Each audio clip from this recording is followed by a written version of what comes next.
Hi, I'm Morag from Our Permaculture Life, and I'm standing beside one of my favourite greens, one of the easiest things, because you're not actually intending necessarily to grow it as a green, you're tending to grow it for pumpkin, but yet look at this amazing amount of leafy green material that's on it. Do you eat pumpkin leaves?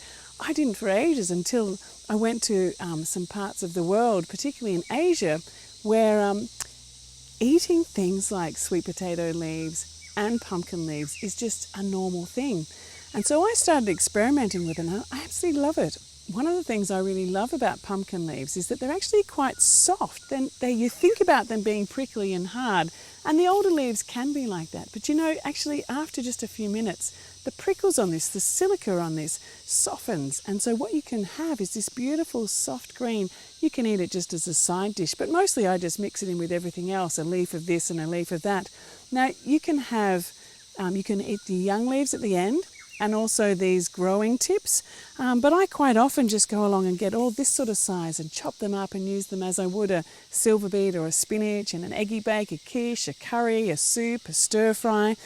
But what we are waiting for as well is for the pumpkins to come. So you can see here there's a new pumpkin forming underneath a female flower here.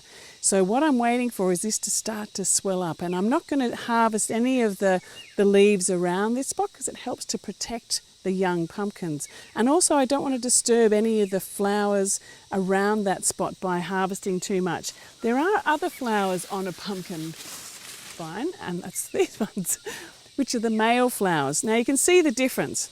So the male flower is just on a stalk, and it's actually really fine to harvest those and eat these as well. So if you're looking to eat pumpkin flowers, go for these ones. Leave the ones that have the new pumpkin forming. So these flowers here, as they form, leave them on there.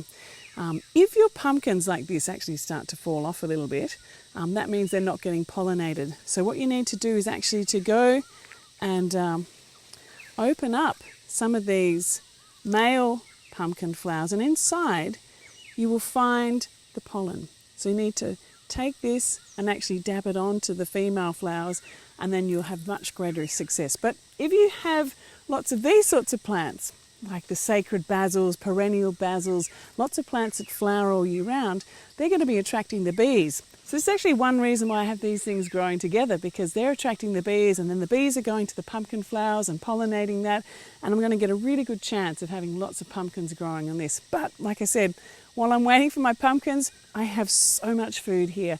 Really great vitamin A, full of nutrients, and also because it's got the silica in it, it's really good for bones and teeth and for strengthening your body.